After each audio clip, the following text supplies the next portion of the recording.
Myself Abhishek Kumar Pandey. In previous lecture we discussed about history, chapter number 3, ruling the countryside. पिछले term पे ये chapter मैंने आपका start किया था रूलिंग द कंट्री साइड, और मैं उसमें आपको डिस्कस कर रहा था किस प्रकार ब्रिटिश गवर्नमेंट जो यहाँ पे एज ए ट्रेडर बन के आई थी और किस प्रकार उन्होंने धीरे धीरे यहाँ अपना एक पूरा जो इस्टेब्लिश होना चाहिए था जिस प्रकार उस तरह इस्टेब्लिश होके आपके इंडिया को स्लेब बनाना स्टार्ट किया। 1757 में उन्होंने बैटल ऑफ प्लासी किया, 1764 में उन्होंने बैटल ऑफ बक्सर किया। जब इन्होंने बक्सर की लड़ाई लड़ी उसके बाद ब्रिटिशर्स को बहुत ज़्यादा एडवांटेज मिला। कारण मैंने बताया था, बैटल ऑफ बक्सर में केवल बंगाल ही डिफीट नहीं हुआ है, बंगाल के साथ साथ मुगल्स और अवध भी यहाँ डिफीट हुए हैं। स्पेशली मुगल्स यहाँ डिफीट हुए हैं और इलाहाबाद का उन्हें ट्रीटी करना पड़ा ब्रिटिशर्स से। इस ट्रीटी के द्वारा उन्हें बंगाल, बिहार और उड़ीसा की दीवानी प्राप्त हुई। मैंने बताया था दीवानी कौन होता है, तो दीवानी क्या होता है, जो टैक्स वगैरह का कलेक्ट करना हो, यानी एडमिनिस्ट्रेशन ऑफ इकोनॉमी, या सिंपल मैं कह रहा हूँ एडमिनिस्ट्रेटर ऑफ टैक्स कलेक्शन या टैक्स रेवेन्यू, यानी टैक्स पे पूरा अधिकार ब्रिटिशर्स का हो गया। ब्रिटिशर्स उन्होंने जरूर टैक्स पे अपना एक अधिकार जमा लिया, लेकिन उन्होंने कहीं ना कहीं जो कंट्री साइड के और लोग थे, जैसे जमींदार हुआ, किंग हुआ, इन सबको क्या हुआ, अपने फेवर में रखना शुरू कर दिया। रीजन, अब कोई इंडियंस है तो उनके लैंग्वेज को हम ब्रिटिशर्स नहीं ना समझे, क्योंकि ब्रिटिशर्स हिंदी वाले, वो मराठी तेलुगु वेलुगु वाले, वो लोग अपने ही लैंग्वेज, तो क्या करेगा ब्रिटिशर्स उनकी बातों को नहीं समझ पाएगा। जब ब्रिटिशर्स उनकी बातों को नहीं समझ पाएगा तो वो चाहेगा ऐसा कोई मीडिएटर हो जाए जो मीडिएटर हमारी बात उनको समझा सके और उनकी बात हमको समझा सके, और हम अगर कोई कानून भी बनाते हैं तो इस कानून का दोषी वो मीडिएटर होगा, हम नहीं होंगे। क्यों?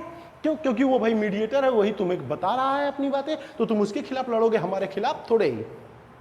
तो इस तरह ब्रिटिशर्स ने उन किंग्स, जमींदार, तालुकदार, जिनको मैंने वर्ड्स दिया था, तालुकदारों से कहीं ना कहीं एक रिलेशन बनाना शुरू कर दिया और उन्हीं रिलेशन के बल पे ये इस्टेब्लिश होने लगे। बहुत ज़्यादा इन्होंने रेवेन्यू कलेक्ट किया, बहुत रेवेन्यू कलेक्ट किया। स्पेशली आप देख सकते हैं उसी में मैंने आपको क्राइसिस ऑन बंगाल इकोनॉमी भी बताया था। बंगाल इकोनॉमी कितना ज़्यादा आर्टिकल्स, पीजेंट और फेमाइन ऑफ 1770 ये भी डिस्कस किया था कि 1770 में कितना बड़ा फेमाइन आया था, जिससे बंगाल को बहुत ज़्यादा नुकसान उठाना पड़ा। उसके आगे पीछे टर्म की बात करूं तो उसके बाद जब ब्रिटिशर्स ने जाना कि वो इस तरह पूरी तरह से नहीं कमा पाएंगे, तो उन्होंने क्या किया, एग्रीकल्चर पे फोकस किया। क्लियर, एग्रीकल्चर के फील्ड पे फोकस किया कि चलो एग्रीकल्चर में हम कुछ ऐसा काम करें कि कम से कम हमें अच्छा खासा एडवांटेज मिलता रहे। तो उन्होंने एग्रीकल्चर पे कहीं ना कहीं उन चीज़ों को फोकस करना शुरू कर दिया। क्लियर, एग्रीकल्चर पे फोकस करने का मतलब है कि एग्रीकल्चर से अच्छे खासे उन्होंने रेवेन्यू कलेक्ट करना शुरू किया।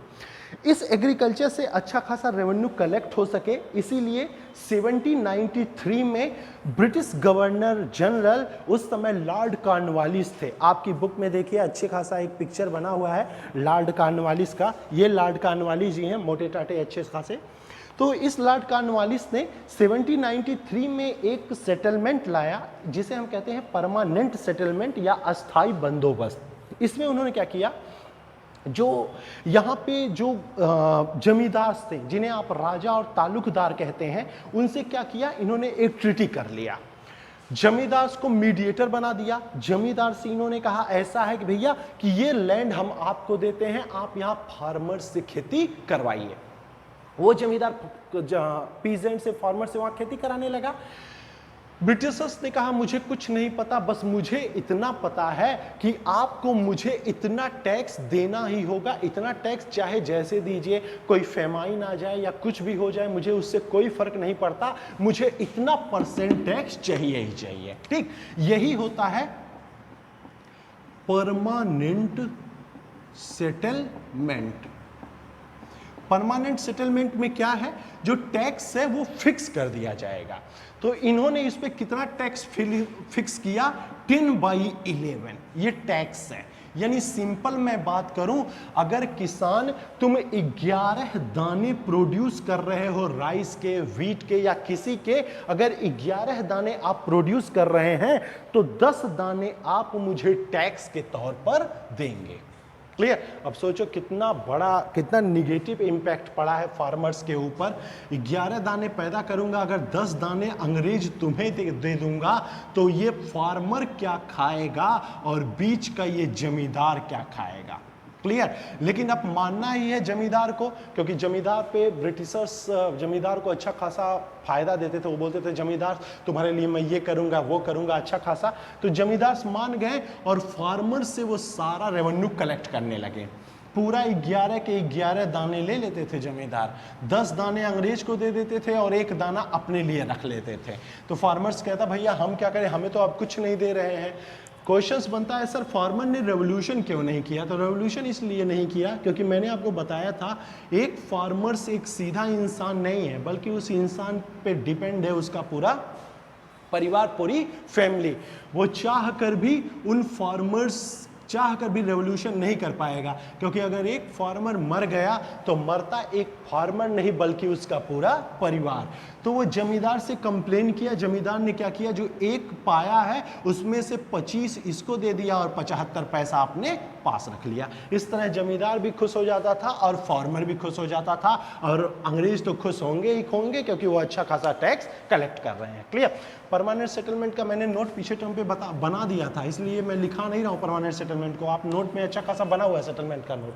क्लियर। लेकिन यहाँ पे सब कुछ ठीक चल रहा था, अच्छा खासा वो कमा रहे थे, यही होता है परमानेंट सेटलमेंट। तो उसमें मैंने कुछ पॉइंट आपको लिखा दिया था।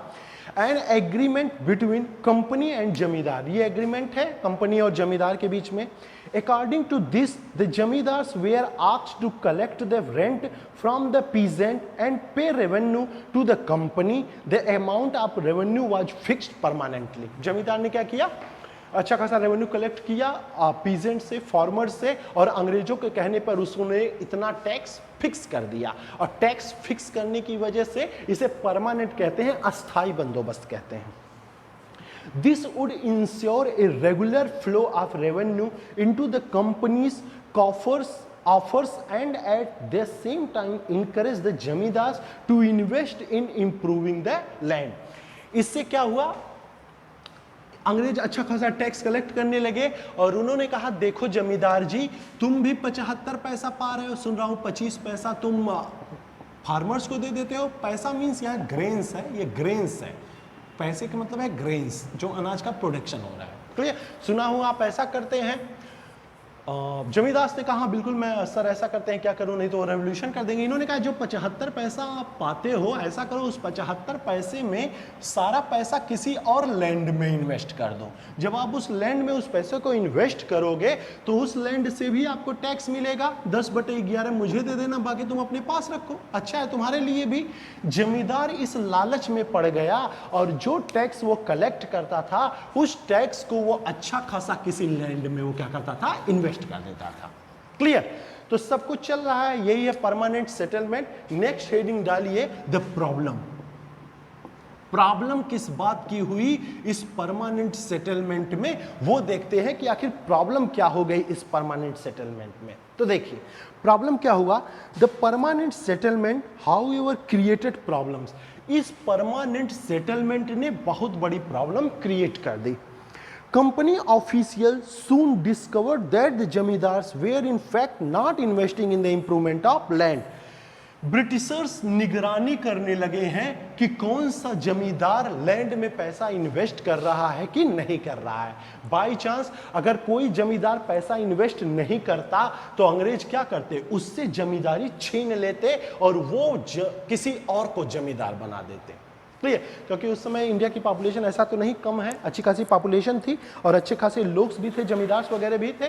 तो ये क्या करते थे, जो जमींदार अच्छे से वर्क इन्वेस्ट कहीं नहीं करता था तो उसकी क्या करते थे, जमींदारी छीन लेते थे और उस जमींदारी को वो कहीं और पे इन्वेस्ट करवाते थे। कोई और जमींदार वहां वो क्या करते थे, नॉमिनेट कर देते थे और वो जमींदार वहां लीड करता था। ठीक। The revenue that had been fixed was at high that the zamindars found difficult to pay। एक पहली प्रॉब्लम क्या थी, ये लिख सकते हैं आप यहां पे, the revenue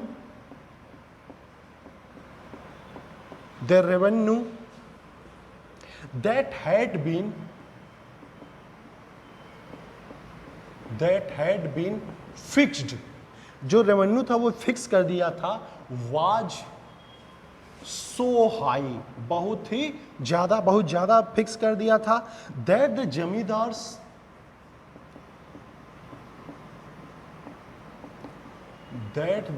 zamindars found it difficult to pay, found it difficult to pay. Clear? तो जो इन्होंने फिक्स टैक्स कर दिया था वो टैक्स बहुत ज़्यादा कर दिया था। चलो ठीक है, कोई बात नहीं, चलो वो टैक्स दे ही रहे हैं परमानेंट। लेकिन पता चला कोई फेमाइन आ गया एरिया में, फेमाइन आ गया, जमींदार पहुंचा, बोला ऐसा है पीजेंट, ऐसा है फार्मर्स, आप टैक्स दीजिए। पीजेंट ने कहा सर कैसे तो फेमाइन आया, कुछ हुआ ही नहीं। उन्होंने कहा मैं नहीं जानता, आपको तो टैक्स देना ही पड़ेगा, वो तो ब्रिटिश रूल है। तो आपने एक तो टैक्स काफ़ी हाई करा के रखा है, काफ़ी हाई है टैक्स, ऊपर से आप अच्छा खासा पैसा ले रहे हैं फेमाइन आने के बावजूद। तो इससे क्या हुआ, जमींदार को बड़ी प्रॉब्लम हो रही है, क्योंकि फार्मर्स दे नहीं रहा है और ऊपर से ब्रिटिश जमींदार को डांट रहा है, स्कॉल्ड कर रहा है कि भैया मुझे टैक्स दो, अगर टैक्स नहीं दोगे तो मैं जमींदारी छीन लूंगा। चाह कर ना चाह कर भी जमींदार जबरदस्ती फार्मर से टैक्स ले रहा है, यानी फार्मर्स अब बेचारे दुखी हो रहे हैं, क्योंकि इतना बड़ा टैक्स उनके देने का मन का नहीं है। क्लियर? तो पहला प्रॉब्लम क्रिएट होने लगा परमानेंट सेटलमेंट से। आगे लेते हैं। Anyone who failed to pay the revenue, अगर कोई भी रेवेन्यू देने में फेल हो गया, रेवेन्यू लॉस्ट जमींदारी, तो उसकी जमींदारी क्या होती थी, छीन ली जाती थी। अभी मैंने बताया numerous zamindars were sold off at occasions organised by the company. अब और क्या जमींदार क्या किए, जो जमींदार भाई संपन्न वगैरह थे, उन्होंने क्या किया, अपनी जमींदारी खुद बेच दी। उन्होंने कहा हम इस पंगे में नहीं फंसेंगे, पता चला हम लोग अंग्रेजों के दुश्मन भी बन जाए, तो उन्होंने किसी न किसी बहाने से वो क्या किया, जमीन से अपना पीछा छुड़ाना शुरू कर दिए। By the first decade of the 19th century, the situation changed. 19th century के first starting में situation change हो गया. The prices in the market rose. The price जो market का price है वो rose, बढ़ गया, and cultivation slowly expanded. और cultivation का जो speed है वो slow हो गया. प्राइस रेट बढ़ गया और कल्टीवेशन उस रूप में नहीं हो रहा है, तो अगर मार्केट में कोई सामान सही समय पे नहीं पहुंच पा रहा है तो क्या उसका दाम बढ़ा दिया जाएगा। ठीक, this meant an increase in the income of the jamidar but no gain for the company since it could not increase the revenue demand that had been fixed permanently. इससे क्या हुआ, जब मार्केट में सामान कम जाएगा तो जमींदार को तो फायदा है। जमींदार को फायदा इसलिए है क्योंकि उतने पैसे से जितना 1.75 पैसा उससे मिल रहा था, उससे उसकी जिंदगी तो बसर हो जाएगी। लेकिन अगर सामान कम हो गया तो 10/11 जो आपको मिलता है वो मात्रा कम हो जाएगी, और इस पैसे पे तो पूरा ब्रिटेन डिपेंड है, इसलिए वो मात्रा कम हो जाएगी ना। तो इससे क्या हुआ, ब्रिटेन जो है वो कहीं ना कहीं डर रहा है। तो सेकेंड पॉइंट आप लिख सकते हैं, इन 19th सेंचुरी, दूसरी प्रॉब्लम क्या हुई, 19th सेंचुरी या फर्स्ट डिकेड सुनी, in 19th century no gain for company, no gain for company, company को कोई फायदा नहीं हो रहा है, no gain for company because the market price rose, market price rose हुआ, but cultivation slowly expanded. Clear? लेकिन जो कल्टीवेशन है वो धीरे धीरे एक्सपेंड किया, उसके अकॉर्डिंग मार्केट में प्राइस जो ज़्यादा रोज हो गया। तो ये दो प्रॉब्लम हुआ, दो प्रॉब्लम फेस करना पड़ा। एक प्रॉब्लम फेस करना पड़ रहा है जमींदारों को, और दूसरा प्रॉब्लम फेस करना पड़ रहा है खुद अंग्रेज कंपनी को।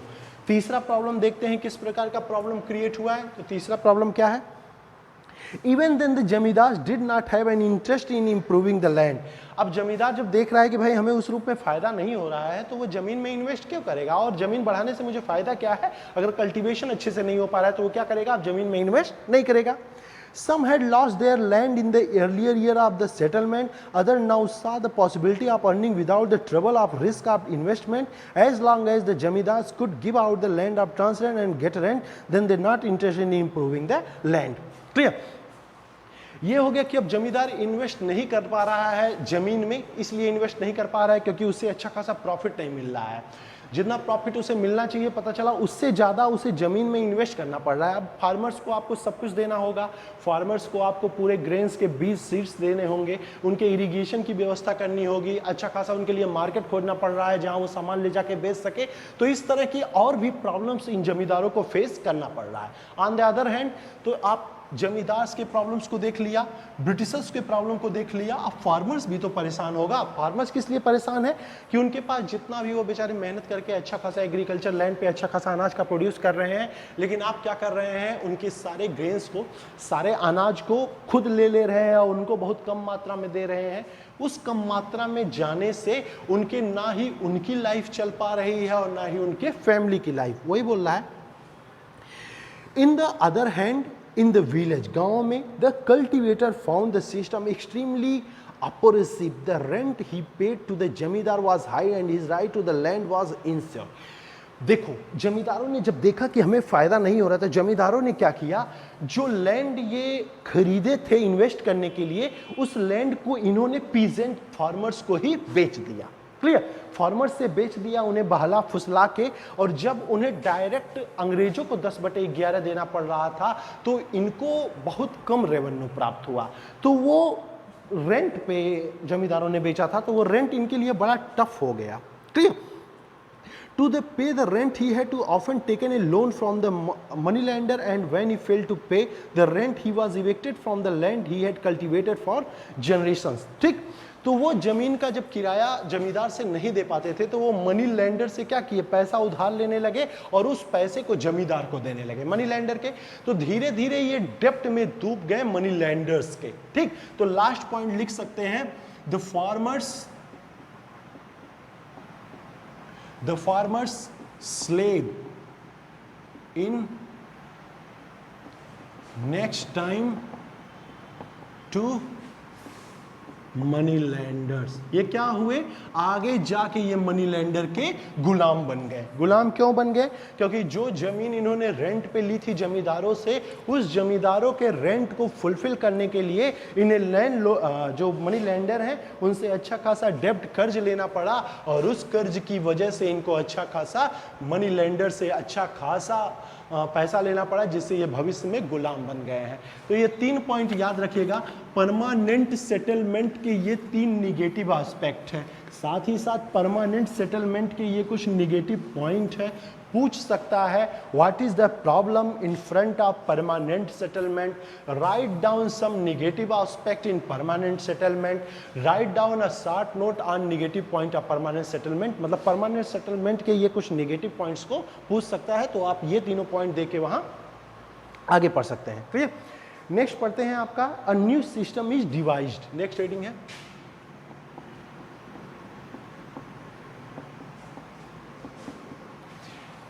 A new system is devised।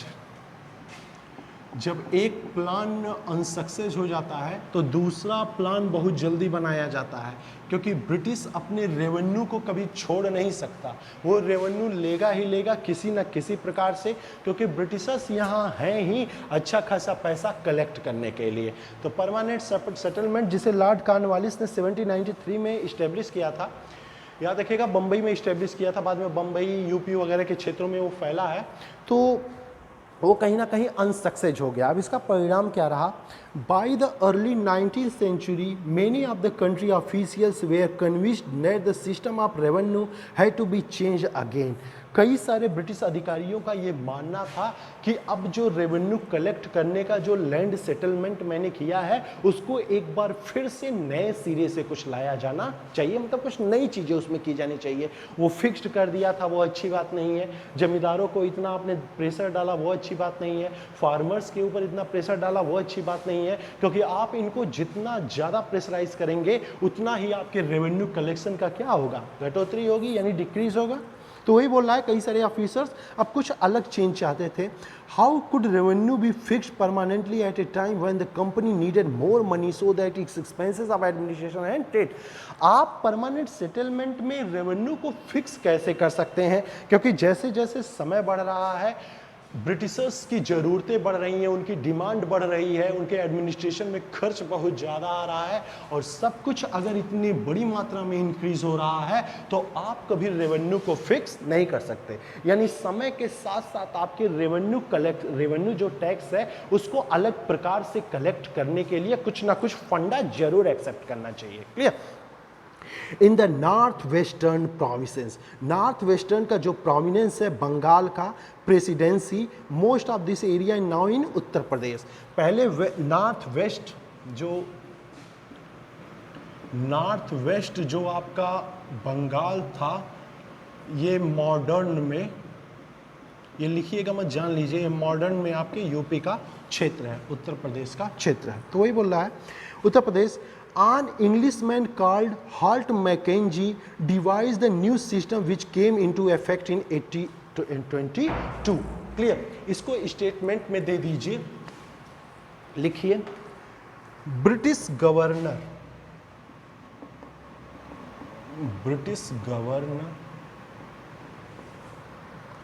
Halt, HOLT, Holt, MACKENZIE, Holt Mackenzie devised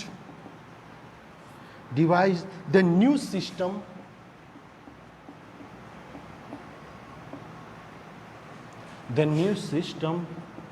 which came into effect in 1822 at modern UP, bracket में लिख सकते हैं आप इसे, नॉर्थ वेस्ट बंगाल। एक नया सिस्टम इन्होंने इंट्रोड्यूस किया यूपी के कुछ क्षेत्रों में, उसे कहते हैं आप लोग, ये लॉर्ड मैकेंजी का नया एक लैंड असेसमेंट है, नया रेवोल्यूशन है। He felt that the village was an important social institution in North Indian society and needed to be preserved. इस ब्रिटिश गवर्नर हाल्ट मैकेंजी को लगा कि कोई भी लैंड रेवेन्यू अगर आप कलेक्ट कर रहे हैं तो उसमें विलेज का बहुत बड़ा रोल है, इसीलिए जमींदार को पावर ना देकर पावर विलेजर्स को दिया जाना चाहिए। क्लियर? लिखो, tax revenue power goes to villagers, मतलब विलेजर्स को पावर दिया जाना चाहिए, ना कि जमींदार्स को। Clear? Under his direction collectors went from village to village. इससे क्या होगा, जो विलेज का सबसे बड़ा हेड है उसी को मालिक बनाओ, विलेज के ही लोगों को, और वो क्या करेगा, एक विलेज से दूसरे विलेज में जाके देखेगा कहाँ की जमीन कैसी है। यूपी की जमीन बहुत फर्टाइल है तो यहाँ ज़्यादा टैक्स लगाओ, बंगाल की जमीन कम फर्टाइल है, कम टैक्स लगाओ, राजस्थान की और भी कम है, वहाँ और कम टैक्स लगाओ। एक फिक्स टैक्स लगाने की जरूरत नहीं है, बल्कि अलग अलग जगहों पे अलग अलग प्रकार से टैक्स लगाया जाना चाहिए, और इसके लिए ब्रिटिशर्स को मेहनत करने की जरूरत नहीं है, बल्कि विलेजर्स का जो हेड है उनको उठाओ और उनको ये जिम्मेदारी सौंपो कि अलग अलग क्षेत्र में देखो भैया किस प्रकार का टैक्स लगाया जाना चाहिए। क्लियर? तो village to village inspecting the land, पता करेगा, मेजरिंग द फील्ड को मेजर करेगा, and recording the custom and right of different group, और पता करेगा किस प्रकार ग्रुप्स को अधिकार दिया जाए, क्या किया जाए। The estimated revenue of each plot within a village was added up calculate the revenue that each village mahal had to pay. जो विलेज जिसको पावर दिया जाता है उसको महाल कहते हैं, यानी सारी रिस्पॉन्सिबिलिटी अब किसकी है, महाल की है, यानी विलेज को है। वो गांव गांव घूमेगा, गांव के सिचुएशन को देखेगा कि यहाँ टैक्स कलेक्शन किस प्रकार हो सकता है, किस अनाज का प्रोडक्शन होगा, तो उस हिसाब से वो टैक्स लगाएगा। क्लियर? टैक्स लगाएगा, फिर उस टैक्स का जितना परसेंट ब्रिटिशर्स का बनता है वो लाके ब्रिटिशर्स को दे देगा। This demand was to be revise periodically, समय समय पर हम इसे चेंज भी करेंगे, नॉट परमानेंटली फिक्स्ड, इसे परमानेंट फिक्स करने की जरूरत नहीं है।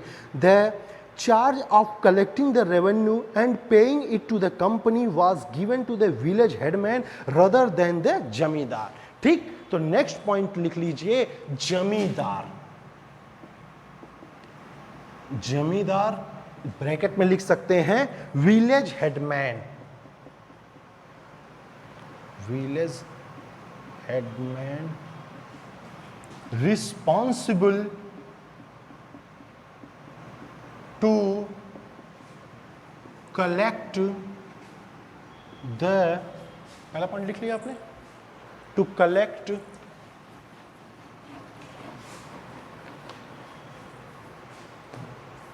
Collect the revenue and send to Britishers, और उसे ब्रिटिशर्स के पास सेंड करेगा जितना रेवेन्यू आपने कलेक्ट किया है उस विलेज लैंड पे। क्लियर। लास्ट लाइन है, this system came to be known as Mahalwari settlement. Last point लिख लेना, this system is known as mahal, book लेके बैठिए, बुक में देखते रह सकते हैं आप, महालवाड़ी सेटलमेंट। ये पूरा सिस्टम क्या कहलाता है? महालवाड़ी सेटलमेंट। यानी परमानेंट सेटलमेंट में आपने देखा, परमानेंट सेटल में जो किंग्स होते थे, जो तालुकदार होते थे, इनको पावर दिया गया, लेकिन इसमें आप देखते हैं इसमें विलेज हेडमैन को पावर दिया गया।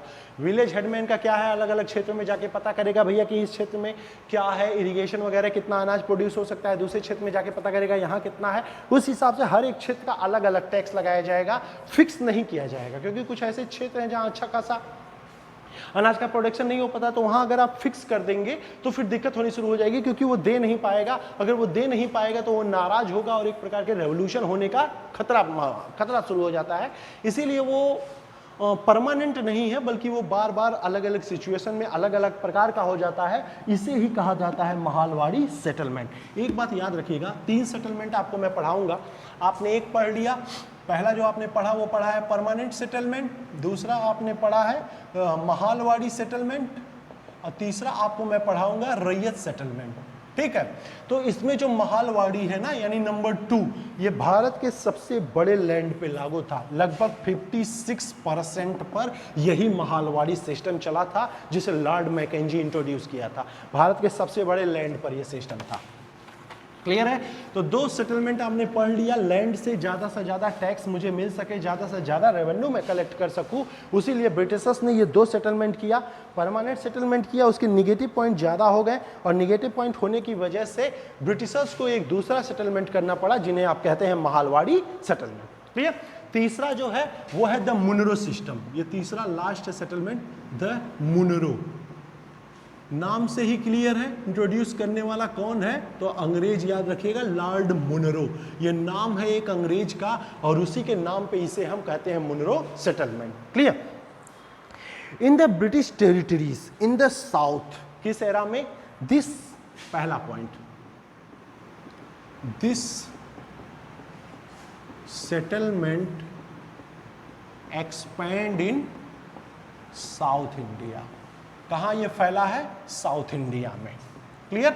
ये आपके नॉर्थ इंडिया में नहीं जा पाया, साउथ इंडिया में ही कलेक्ट हो पाया, क्योंकि हर एक जगह का अलग अलग सिचुएशन है, और एक सेटलमेंट को आप पूरे भारत पे नहीं कर सकते, प्रेशराइज नहीं कर सकते। अलग अलग जगह का अलग अलग सिचुएशन है। तो साउथ में लॉर्ड मुनरो ने एक दूसरे प्रकार का ही सेटलमेंट लाया, और उसी दूसरे प्रकार के सेटलमेंट को हम कहते हैं Munro system. Clear?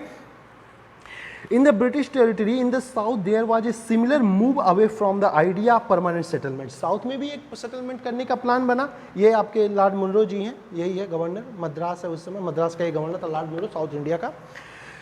The new system that was devised came to be known as the रैयतवार और रैयतवारी। इस सिस्टम को क्या कहते हैं? Ryotwari. This system, Munro system, यानी this system is also known as, this system is also known as RYOT, रैयतवार और रैयतवारी से कहते हैं, RYOTWARY। बुक लेके बैठ जाइए, बुक में देख सकते हैं spelling. This system is also known as ryotwari system. Clear? It was tried on a small scale by Captain Alexander Reed in some of the area that were taken over the company after the wars with Tipu Sultan। हाँ, एक बात याद रखना, एक और अंग्रेज का नाम याद रखना, अलेक्जेंडर रीड। देखो, जब ये बात लगभग 18th सेंचुरी की है, लगभग 1799 की है, 1799 ईस्वी की है। श्रीरंगपट्टनम का ये वार हुआ था अंग्रेज और टीपू सुल्तान के बीच। श्रीरंगपट्टनम में ये लड़ाई हुई थी। इस लड़ाई के बाद श्रीरंगपट्टनम की ट्रीटी भी हुई थी। इस ट्रीटी के द्वारा ब्रिटिशर्स ने टीपू सुल्तान के उसके सारे एरिया को छीन लिया था। तो उस समय एक अंग्रेज यहाँ हुआ करता था और उस अंग्रेज का नाम है अलेक्जेंडर रीड। तो अलेक्जेंडर रीड ने इस सिस्टम को, जो ये है रैयतवाड़ी सिस्टम है, इसको मद्रास में लागू किया था। रैयतवाड़ी सिस्टम को उसने मद्रास में क्या किया, लागू किया, इंप्लीमेंट किया, लेकिन बहुत कम एरिया में इंप्लीमेंट किया था। क्लियर, एक प्रैक्टिकल के तौर पे देखा था कि देखो ये सक्सेस होता है कि नहीं। तो एक छोटे से एरिया में इसको मतलब इंप्लीमेंट किया था। तो इंप्लीमेंट करने के बाद जनरल रीड को बड़ा फायदा हुआ, उसे अच्छा खासा टैक्स रेवेन्यू भी कलेक्ट किया इन्होंने। लेकिन समय जैसे जैसे बदला, आगे थोड़ा सिचुएशन बदला ब्रिटिशर्स का, तो क्या किया, जनरल रीड एक्सपायर हो गए हैं। उसके बाद ब्रिटिश ने इस सिस्टम पे ध्यान नहीं दिया। इस सिस्टम पे एक बार फिर मुनरो ने ध्यान दिया और उन्होंने कहा अगर साउथ में इस प्रकार का सेटलमेंट किया जाए तो इससे ब्रिटिशर्स को बहुत ज़्यादा फायदा है, क्योंकि जनरल रीड ने ऐसा किया था और निश्चित तौर पर उसका फायदा देखने को मिला था ब्रिटिशर्स को। तो मुनरो ने उसी सिस्टम को एक बार फिर से रीनेवल करने की कोशिश की है। तो वही बोल रहा है Captain Alexander Reed in some of the areas that were taken over by the company after the wars with Tipu Sultan. Clear था? Subsequently developed by Thomas Munro. अब इस सिस्टम को थॉमस मुनरो ने एक बार फिर से रिन्यूअल किया। This system was gradually extended all over south India. लेकिन मुनरो जानता था इस सिस्टम से उसे बहुत ज़्यादा फायदा मिलेगा, इसीलिए इस सिस्टम को केवल उसने एक ही मद्रास में अमेंड नहीं किया, मद्रास में इंप्लीमेंट नहीं किया, बल्कि इस सिस्टम को उसने क्या किया, पूरे साउथ इंडिया में इंप्लीमेंट कर दिया। क्लियर?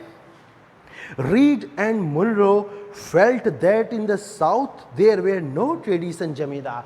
वो जानते थे कि साउथ में कोई ट्रेडिशन जमींदार नहीं है। The settlement they argued that to be made directly with the cultivators रैयत who had tilled the land for generations। यानी यहाँ आपको पावर किसको देना होगा, रैयत को देना होगा, उस इंसान, उस फार्मर को देना होगा जो अपने लैंड पर खेती करता है, क्योंकि यहाँ जमींदार जैसी कोई चीज नहीं है। तो लिख सकते हैं RYOT, रैयत is the head of in this system. इस सिस्टम में रैयत ही सबसे बड़ा हेड है। रैयत हेड इन दिस सिस्टम, आप लिखिए in this system. Clear? Ryot in this who had tilled the land of generation, their field had to be carefully and separately. हर एक रैयत की जमीन को अलग अलग सबको दे दिया गया। Surd before the revenue assemble was made. वो क्या करते थे, अपने जमींदार के सारे टैक्स को कलेक्ट करते थे, जमीन के सारे टैक्सेस को। Munro thought that the British should act as paternal father figures protecting the रैयत under their charge। वो जान गए थे कि इन रैयतों को क्या करो, वंशानुगत कर दो, यानी पिताजी मर गए तो उसका बेटा मालिक बना दिया जाए। और इस प्रकार के कार्य करने से वो फार्मर भी खुश होगा और अच्छा खासा ब्रिटिश गवर्नमेंट को टैक्स भी लगेगा, अलग अलग क्षेत्रों पे अलग अलग प्रकार के टैक्स का कलेक्शन किया जाएगा। तो ये 3 पॉइंट याद रखेगा मुनरो सिस्टम से। परमानेंट सेटलमेंट, ताल्लुकदार पावरफुल, दूसरा विलेज हेडमैन पावरफुल, तीसरा फार्मर खुद पावरफुल।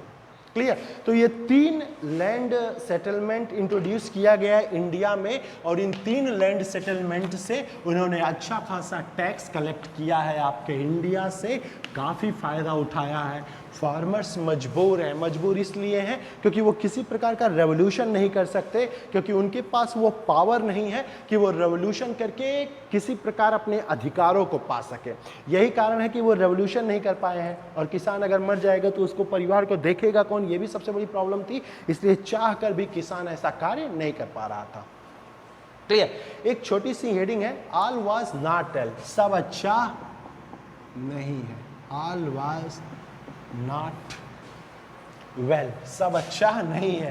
परमानेंट सेटलमेंट तो जरूर हुए हैं 3, लेकिन वो सब अच्छे नहीं है। कारण आप जानते ही हैं, क्योंकि किसी भी सेटलमेंट को आप कीजिए, फायदा तो ब्रिटिशर्स ही उठाएगा, और ब्रिटिशर्स ऐसा फायदा उठाएगा तो किसान और फार्मर्स को वो पावर नहीं मिल पाएगा, वो एडवांटेज नहीं मिल पाएगा जो एडवांटेज वो चाहता है। तो वही है, ऑल वाज नॉट वेल में within a few years after the new system were imposed it was clear that all was not well with them।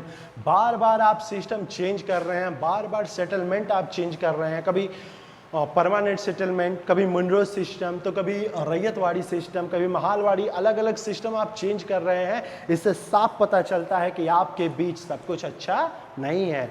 Driven by desire to increase the income from land, revenue official fixed to higher revenue demand, peasants were unable to pay, रैयत fled the countryside and wages become desired in many regions। कई सारे क्षेत्रों में farmers दुखी हैं, peasant दुखी हैं, रैयत दुखी हैं बेचारे। क्यों? क्योंकि वो पता चल रहा है थोड़ा अनाज प्रोड्यूस कर पा रहे हैं, किसी प्रकार का कोई फेमाइन आ गया, अनाज कम प्रोड्यूस हुआ, 100 किलो के बजाय 10 किलो आ गया। 100 किलो आता तो कम से कम चलो 90 वो ले लिए, हमारे पास 10 किलो बचा, क्योंकि 10/11 है। लेकिन अगर 10 ही किलो हुआ तो 9 किलो आपने उनको दे दिया, 1 किलो अपने लिए। तो जहां 10 किलो में आपके घर का काम चलता था, अब 1 किलो में कैसे सेटल होगा? तो फार्मर्स भी नाराज है, पीजेंट भी नाराज है, अंग्रेज भी दुखी हैं, क्योंकि समय समय पे उनका टैक्स क्या हो रहा है, कम होता चला आ रहा है। तो इसका परिणाम क्या आया? And optimistic officials had imagined that the new system would transform the peasant into rich enterprising farmer, but did not happen। उन्होंने जान लिया कि अब हमें कुछ और भी काम करना है भारत में। अब इस प्रकार ग्रेन पे डिपेंड होके हम अच्छा खासा टैक्स या रेवेन्यू कलेक्ट नहीं कर पाएंगे। फार्मर्स भी बेचारे नाराज है, पता चला अपना खेत है, अपना अच्छा खासा मेहनत करके वो इतना सारा टैक्स, इतना खासा फूड प्रोडक्शन कलेक्ट कर रहे हैं, और वो भी वो भरपूर खा नहीं पा रहे हैं, पी नहीं पा रहे हैं। तो वो भी कहीं ना कहीं ब्रिटिशर्स से नाराज हो रहे हैं। और इस नाराजगी का मतलब ये है कि वो किसी ना किसी प्रकार का छोटा या बड़ा कोई रेवोल्यूशन ना कर दे। और रेवोल्यूशन अगर किसी प्रकार का हो गया तो ब्रिटिश तो अभी इस्टेब्लिश हो रहा है ना, इससे ब्रिटिशर्स को बहुत ही ज्यादा नुकसान हो जाएगा। क्लियर? तो ऑल वाज नॉट वेल में आप कुछ पॉइंट्स लिख सकते हैं, 1-2 लाइन वो लिख सकते हैं। Changing of all settlement, changing of all settlement denotes everything is not good। सब कुछ अच्छा नहीं है। Peasant, farmer, reyes, all were very unhappy to the Britishers, and Britishers also known as that he was not fully satisfied for their revenue tax। वो भी fully satisfied नहीं है, क्योंकि उस रूप में उससे अच्छा खासा पैसा मिल नहीं पा रहा है। तो ये पॉइंट हो गया आपके 3 सेटलमेंट का, यानी permanent settlement, Munro system, Mahalwari system जिसे आप कहते हैं, और रैयतवाड़ी सिस्टम जिन्हें आप लॉर्ड मैकेंजी का एक पॉइंट देखा। ये 3 सेटलमेंट आपका पॉइंट था। तीनों क्लियर हो गया होगा, आपने तीनों नोट्स उसका बना लीजिए। क्लियर? जो नेक्स्ट हेडिंग है, एक हेडिंग और देख लेते हैं, और वो हेडिंग देखते हैं क्रॉप्स फॉर यूरोप। हाँ देखिए, अब मॉडल चेंज हो गया। अभी तक क्या था भैया, आप ग्रेन्स पे फोकस कर रहे थे, ग्रेन से अच्छा खासा पैसा कलेक्ट करने की कोशिश कर रहे थे, लेकिन उससे आपको फायदा नहीं हो पाया। तो अब आपका ध्यान चला गया ग्रेन्स के बजाय क्रॉप्स पर। क्रॉप्स यानी कैश क्रॉप्स, कैश क्रॉप्स, पैसे वाले क्रॉप्स। अब ब्रिटिशर्स उन क्रॉप्स का प्रोडक्शन करवाएंगे जिन क्रॉप्स में इन ब्रिटिशर्स को अच्छा खासा पैसा मिल सके। कैश क्रॉप्स जिसकी डिमांड है बाहर, जिसकी डिमांड है यूरोपियंस अन्य कंट्रीज में, अब हम उस पर फोकस करेंगे और उसका प्रोडक्शन अच्छा खासा करवाएंगे, जिससे अच्छा खासा फायदा मिल सके उन्हें क्रॉप से। तो पता चलेगा व्हीट, राइस, बाजरा, जौ, इन सब की खेती को आप बंद करा देंगे और ऐसे ऐसे क्रॉप्स लेकर आएंगे जिस क्रॉप्स को बेचकर आप अच्छा खासा पैसा कलेक्ट कर पाएं, जिससे अच्छा खासा पैसा आपको मिल सके। और फार्मर्स और पीजेंट पे भी आप जोर डालेंगे, प्रेशराइज करेंगे कि भैया आप शीशम का, बबूल का, इन सारे ट्री को प्रोड्यूस करिए, जिससे उन सबको उन्हें फायदा मिल सके। तो वही है क्रॉप्स फॉर यूरोप, पहला पॉइंट है इसका। The British also realized that the countryside could not only yield revenue, it could also grow the crops that Europe required। Britishers को ये पता चल गया कि केवल वो अनाज पे, ग्रेन्स पे डिपेंड होकर अच्छा खासा पैसा इस कंट्री साइड से नहीं कलेक्ट कर पाएंगे। कंट्री साइड समझते हैं ना, वही पीजेंट फार्मर वगैरह। जो कंट्री के छोटे छोटे राज्य हैं उनसे अच्छा खासा पैसा इस तरह नहीं कलेक्ट कर पाएंगे। उनसे अगर पैसा कलेक्ट करना है तो हमें कुछ और भी एक्स्ट्रा चीज़ें सोचनी पड़ेगी। उन चीज़ों को सोचना पड़ेगा जिनकी यूरोप में डिमांड है। यूरोप में डिमांड जैसे जैसे बढ़ रहा है जिन चीज़ों का, अब भारत में हम उसी प्रकार की चीज़ों का प्रोडक्शन करवाएंगे। क्लियर? जैसे पता चले वहाँ आपको फर्नीचर्स बनाने के लिए आपको शीशम चाहिए, तो आप क्या करेंगे, भारत में शीशम का प्रोडक्शन करवाएंगे। तो इस तरह आप उन चीज़ों का प्रोडक्शन करवाएंगे जिन चीज़ों की डिमांड यूरोप में अच्छी खासी बढ़ रही होगी। क्लियर? तो वही बात किया, by the late 18th century 8th century के the company was trying to best to expand the cultivation of opium and indigo. हाँ, याद रखिए, अब ब्रिटिशर्स ने समझ लिया कि यूरोप में दो चीज़ों की बहुत मांग है, एक ओपियम है तो दूसरा इंडिगो। इंडिगो तो बहुत डिमांडेबल है, नील जिसे आप कहते हैं। In the century and a half that followed, the British persuaded or forced cultivators in various parts of India to produce other crops. इन्होंने क्या किया, भैया जो आपके क्षेत्र में ज़्यादा अनाज होता है, जैसे यूपी तुम चावल में तेज हो, बंगाल तुम व्हीट में तेज हो, एमपी तुम काजू में तेज हो, यानी जो क्षेत्र जिस क्रॉप में ज़्यादा सुटेबल है, ज़्यादा वहाँ क्रॉप्स प्रोड्यूस हो सकता है, उस एरा को उस क्रॉप के लिए ज़्यादा पैसा मतलब ज़्यादा खर्च करने लगे कि आप उन्हीं चीज़ों का कीजिए। जैसे बंगाल में उन्होंने जूट के प्रोडक्शन पे बल दिया, असम में टी पर यूनाइटेड प्रोमिनेंस जिसे आप उत्तर प्रदेश कहते हैं वहाँ शुगर केन पे आज भी है, व्हीट इन पंजाब, पंजाब में wheat, cotton in Maharashtra, Maharashtra में कॉटन, एंड पंजाब, पंजाब में भी कॉटन, राइस इन मद्रास, और मद्रास में राइस। यानी अब मद्रास में ही राइस, व्हीट, शुगर केन सबका प्रोड्यूस करने की जरूरत नहीं है। महाराष्ट्र अगर राइस के लिए है तो महाराष्ट्र में केवल राइस का प्रोडक्शन कीजिए, यूपी शुगर केन के लिए है तो वहां शुगर केन का केवल प्रोडक्शन कीजिए। यानी जो एरा जिस चीज के लिए है वो चीज वहीं उसी के सुटेबल आप दीजिए।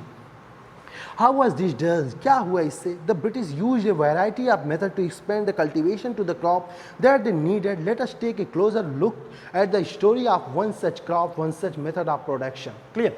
हम एक स्टोरी लेंगे और उसके अकॉर्डिंग समझाएंगे कि इस प्रकार का कार्य करने से ब्रिटिशर्स को क्या फायदा हुआ। क्लियर? तो इसमें कुछ पॉइंट लिख लीजिए, और पॉइंट वो लिख लीजिए, ब्रिटिशर्स